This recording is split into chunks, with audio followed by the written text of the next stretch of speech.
Hello दोस्तों, कैसे हो आप लोग। उम्मीद करता हूँ कि आपको हमारी आवाज़ आ रही होगी। और ये जो वीडियो है ये स्पेशल उन बच्चों के लिए है जो लोग एमबीए में एडमिशन लेना चाहते हैं। और एडमिशन लेने से पहले वो ये सोच रहे हैं कि मैं ऐसा क्या सीख लूँ कि मुझे एमबीए करने के ड्यूरिंग मुझे कोई प्रॉब्लम ज़्यादा फेस ना करना पड़े। तो मैं ऐसी छोटी-छोटी जो 2-3 चीज़ें बताऊँगा कि आपको एमबीए करने के दौरान आपको वो प्रॉब्लम फेस नहीं करना पड़ेगा। तो सबसे पहले मैं बात करता हूँ कि जिनका बैकग्राउंड यानी कि जो ग्रेजुएशन जो है, जिनका साइंस है या आर्ट्स है या अदर सब्जेक्ट है, कॉमर्स के अलावा, उनको थोड़ा बहुत प्रॉब्लम हो सकता है अकाउंट्स में, स्टैटिक्स में। और आगे 1-2 सब्जेक्ट्स और है जो कैलकुलेशन वगैरह का है, जिनका मैथ भी थोड़ा वीक है, उनको थोड़ा बहुत प्रॉब्लम हो सकता है। तो उनको प्रॉब्लम फेस करना पड़ सकता है इस चीज़ का। तो मैं सबसे पहले यहाँ पे ये बात करूँगा कि ऐसा क्या सीखें, कि ऐसा कौन-सा स्किल सीखें कि आपको एमबीए करने के दौरान आपको ज़्यादा प्रॉब्लम नहीं हो। सबसे पहले हम यहाँ पे बात करते हैं इंग्लिश। इंग्लिश आपका पूरा परफेक्ट नहीं होना चाहिए, ज़रूरी नहीं है। यहाँ तक मैं ये बात बता रहा हूँ कि इंग्लिश आपको समझने आना चाहिए।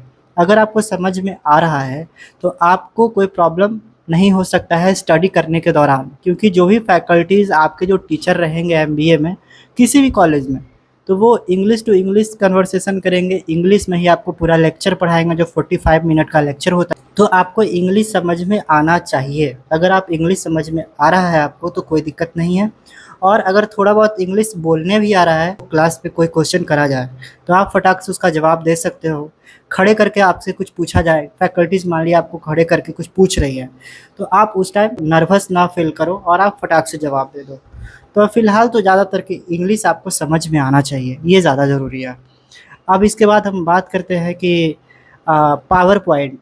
पावर पॉइंट आपको आना चाहिए और एक्सेल पे थोड़ा बहुत वर्क आना चाहिए और उसके बाद आपका ये एमएस वर्ड आना चाहिए। तो एमएस वर्ड क्या है, पावर पॉइंट क्या है, आप सर्च कर लेना यूट्यूब पे या किसी भी टीचर से आप कंसल्ट करके आप उसके बारे में पढ़ सकते हो।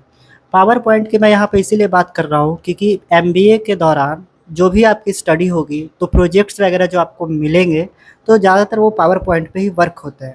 तो पावर पॉइंट आपको आएगा तो आप किसी पे डिपेंड नहीं करो कि भाई तुम मेरा बना दो या तुम मेरा बना दो, तुम मेरा बना दो, प्लीज़ मेरा बना दो। अगर आपको पावर पॉइंट आता होगा तो आप खुद से क्रिएट कर सकते हो वो चीज़ें, किसी पे डिपेंड नहीं रहोगे। तो पावर पॉइंट आप सीख लो, सबसे ज़्यादा ज़रूरी है। और उसके बाद इंग्लिश समझना और बोलना थोड़ा बहुत सीख लो आप, अभी के लिए ये ज़्यादा ज़रूरी है। अगर इंग्लिश आपको बोलना तो वैसे बाद में पढ़ना पड़ेगा ही, क्योंकि आपको अगर प्लेसमेंट अच्छे खासे एमएनसी कंपनी में या अच्छे पैकेज पे जाना है तो इंग्लिश आपको आना ही चाहिए। क्योंकि जो राउंड्स होते हैं प्लेसमेंट में, जो जैसे कि आपका जीडी राउंड होता है, आपका मैनेजरियल राउंड होता है, आपका पर्सनल राउंड जो होता है, जो एचआर के साथ इंटरव्यू होता है, उसमें भी आपको इंग्लिश आना चाहिए। अगर आपकी इंग्लिश अच्छी है तो सिलेक्शन के चांसेस ज़्यादा हो जाते हैं। तो ये सारी चीज़ें हैं जो अभी आप सीख लो, English, PowerPoint, MS Word and Excel. Excel का उतना ज़रूरी नहीं है, लेकिन आपको पावर पॉइंट ज़्यादा ज़रूरी है और इंग्लिश समझने आना चाहिए, ये ज़्यादा ज़रूरी है। अब बात करते हैं कि आपको सब्जेक्ट कौन-कौन सा सब्जेक्ट ऐसा होगा एमबीए में फर्स्ट सेमेस्टर से लेकर के लास्ट सेमेस्टर तक, तो आपको प्रॉब्लम हो सकता है। देखो बच्चों, जो साइंस के स्टूडेंट हैं ना, उनको प्रॉब्लम होगा अकाउंट्स में। अकाउंट्स और फाइनेंस के जितने भी सब्जेक्ट्स हैं इससे रिलेटेड, उसमें प्रॉब्लम आपको हो सकता है। मैथ्स आपका वीक है, तो मैथ अगर आपका वीक है तो आपको स्टैटिक्स में, ऑपरेशन में, जिसमें कैलकुलेशन करने का ज़्यादा होता है, न्यूमेरिकल्स वगैरह ज़्यादा होते हैं, उसमें प्रॉब्लम हो सकता है। हालाँकि जो कॉमर्स के स्टूडेंट हैं, उनको अकाउंट्स में प्रॉब्लम नहीं होना चाहिए, क्योंकि वो बीबीए में अगर जो बीबीए कर रहा है तो और जो कॉमर्स करके आए हैं, वो ज़्यादातर ये सब पढ़ के आए हुए होते हैं, जिनका बेस स्ट्रॉन्ग होता है। तो ये सारी चीज़ें हैं जो आप लोग तैयारी कर लो। और बाकी एमबीए में कहाँ पे एडमिशन लें ज़्यादा अच्छा रहेगा, उस पे मैंने एक वीडियो पहले डाल रखा है, उसका लिंक मैं डिस्क्रिप्शन में डाल दूँगा।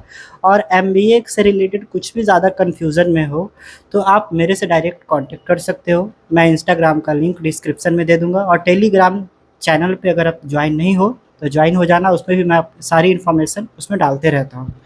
और एमबीए क्यों करें, और मैं एक बार फिर से एक वीडियो लाऊँगा कि बेस्ट परफेक्ट कॉलेज कौन-सा है पूरे दिल्ली एनसीआर में और सबसे सस्ता कॉलेज कौन-सा है। ऐसे हालाँकि इस पे बहुत सारी वीडियोज़ पहले आ चुकी है, लेकिन आप लोग के डिमांड पे अगर और आप लोग क्या जानना चाहते हो इससे रिलेटेड, तो आप बोल सकते हो, मैं वीडियोस उसका ले आऊँगा। अगली जो हमारी वीडियो आने वाली है वो एग्ज़ाम पैटर्न पे है, स्टडी पे है और उसके बाद और भी बहुत सारी चीज़ें हैं जो उस पे वीडियोस आती रहेंगी, आप लोग अपडेट रहना। और मैंने ये बता दिया कि आप एमबीए में एडमिशन लेने से पहले क्या-क्या सीख के आओगे तो आपको ज़्यादा प्रॉब्लम नहीं होगा।